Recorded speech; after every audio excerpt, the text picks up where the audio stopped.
Welcome students. So in the previous video we were talking about types of satellite. There are two types of satellite. One is geostationary satellite and the second one is polar satellite. So we are talking about types of satellites.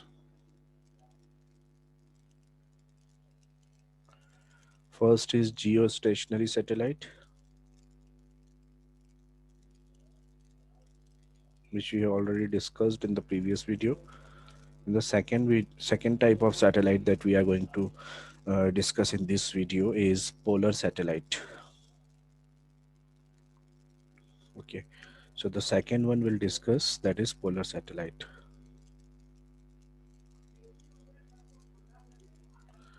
Now, polar satellite is the satellite which revolves in a polar orbit.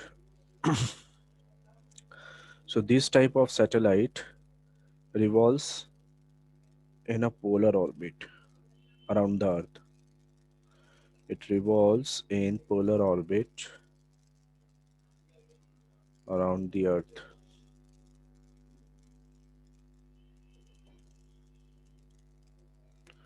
For example, this is the Earth. Then, if this is the Earth, then equatorial and polar plane is there, and the geostationary satellite is a satellite which revolves in the equatorial plane. So this plane will be equatorial, this one. This plane is a equatorial plane. And this plane is the polar plane, and this is the polar orbit. So this particular is polar orbit. This is your polar orbit. And the Earth revolves around equatorial.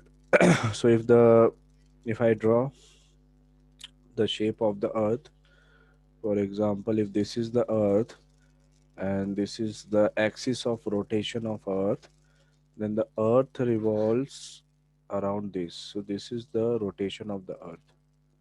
Okay, in this rotation, in this sense, the Earth rotates. Now, this is the polar orbit. This is the polar orbit. That means satellite भी अपनी इस तरह से घूमती रहेगी और अर्थ भी आपकी घूमती रहेगी. तो सैटेलाइट आपकी पोलर ऑर्बिट में घूम रही है और आपकी अर्थ इक्वेटोरियल प्लेन में घूम रही है. इक्वेटोरियल प्लेन जो एक्सिस है, जो इक्वेटोरियल प्लेन के अबाउट यहाँ से ऐसे घूम रही है पूरी. तो पोलर सैटेलाइट क्या कर देगी? Polar satellite can scan the entire earth in strips. For example, पहली स्ट्रिप यहाँ पर कवर करेगी, आपकी पोलर सैटेलाइट यहाँ पर है तो ये पहली स्ट्रिप कवर कर लेगी, यहाँ से यहाँ तक स्कैन कर लेगी. इन द नेक्स्ट स्टेप यहाँ से यहाँ तक स्कैन करेगी. देन अगेन पूरे सर्कुलर वे में स्कैन करती जाएगी. इसका मतलब the polar satellite can scan the entire earth. क्योंकि रोटेशन दोनों का अलग अलग है. आपकी अर्थ जो है वो इक्वेटोरियल प्लेन में रोटेट कर रही है और ये पोलर ऑर्बिट में रोटेट कर रही है. अर्थ आपकी इक्वेटोरियल ऑर्बिट में रोटेट कर रही है, तो इस वजह से ये इस पूरी अर्थ को स्कैन कर लेगा. So the important point about there are some important points about polar satellite. The first point is it can scan the entire Earth. Polar satellite can scan the entire Earth.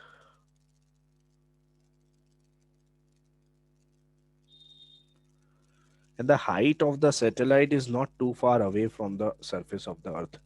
As we have seen, geostationary satellite is very far away from the surface of the Earth, that is 36,000 kilometer, and it is only 500 to 800 kilometer away from surface of Earth. That is, you can say 800 or 500 or 800 kilometer at a height of 500 to 800 kilometer. This is the radius. 500-800 kilometre के radius पे ये revolve करती है. Now let's see some of the uses of polar satellite. What are the uses of polar satellite?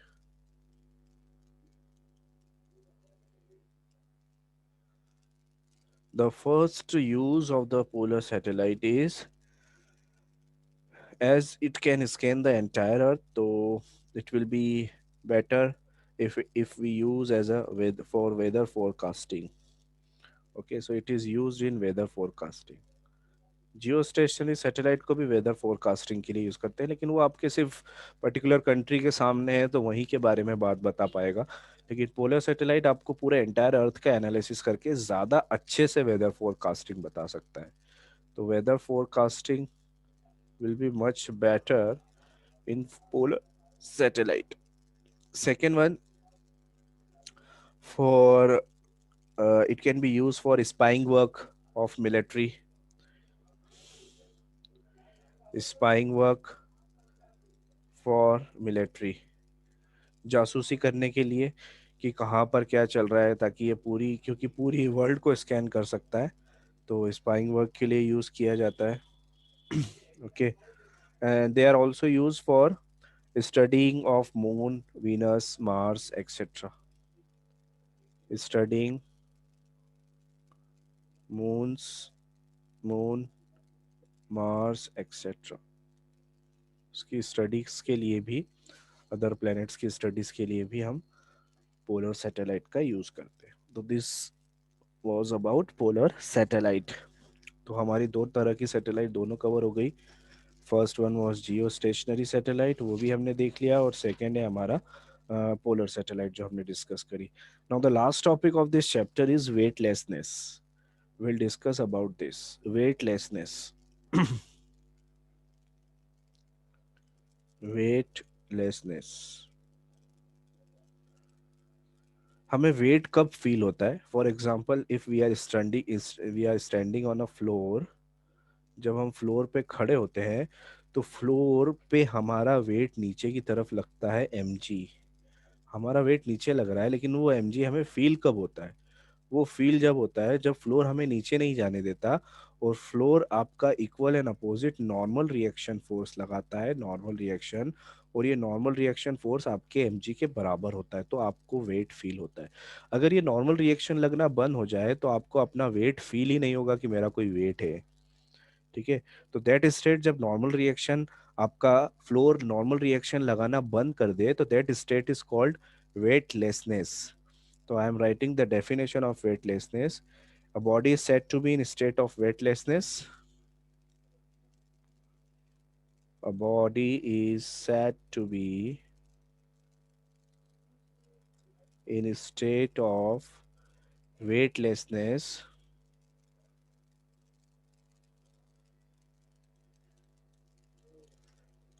when the reaction of the surface is zero. When the reaction of the surface is zero. When there is no reaction, when the reaction is zero, the object is said to be in a state of weightlessness. Now, what are the examples of weightlessness? There are some examples where when the reaction will be zero. First, in a freely falling lift. In a freely falling lift.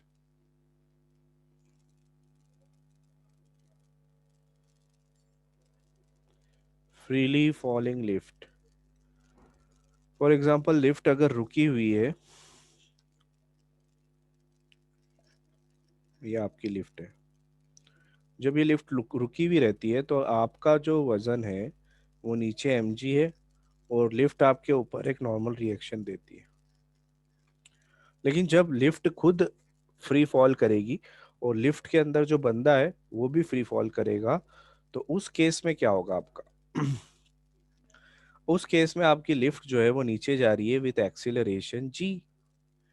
Okay, नीचे जा रही है तो हम क्या बोलेंगे कि M G minus N must be equal to M G, क्योंकि नीचे जा रही है, net force is M G. तो उस केस में आपका जो एन होगा that will be M G minus M G is equals to zero.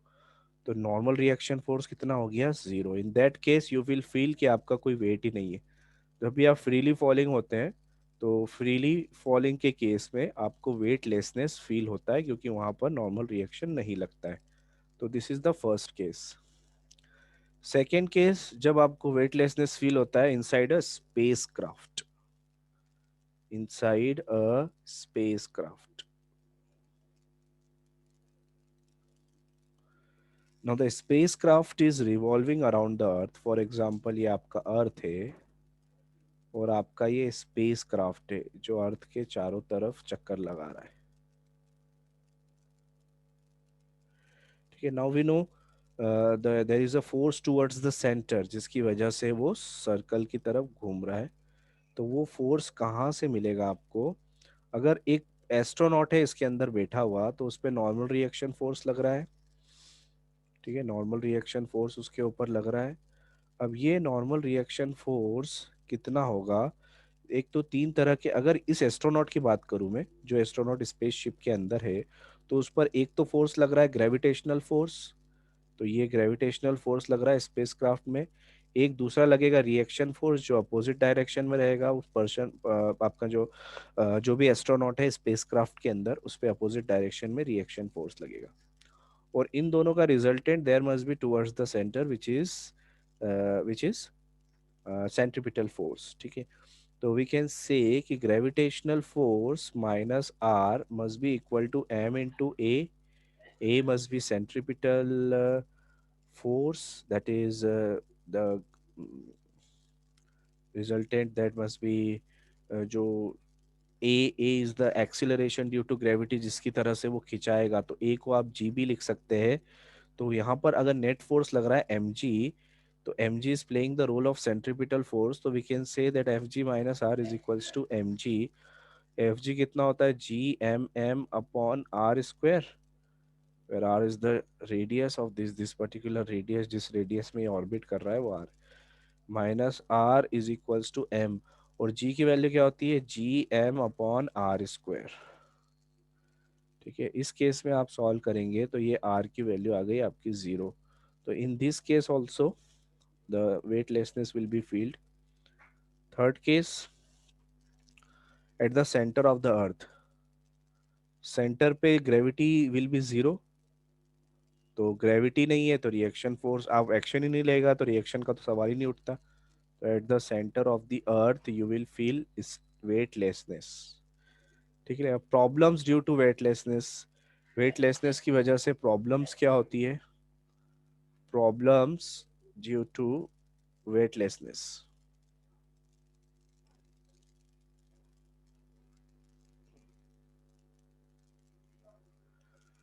First problem जो एस्ट्रोनॉट को होती है that is eating and drinking.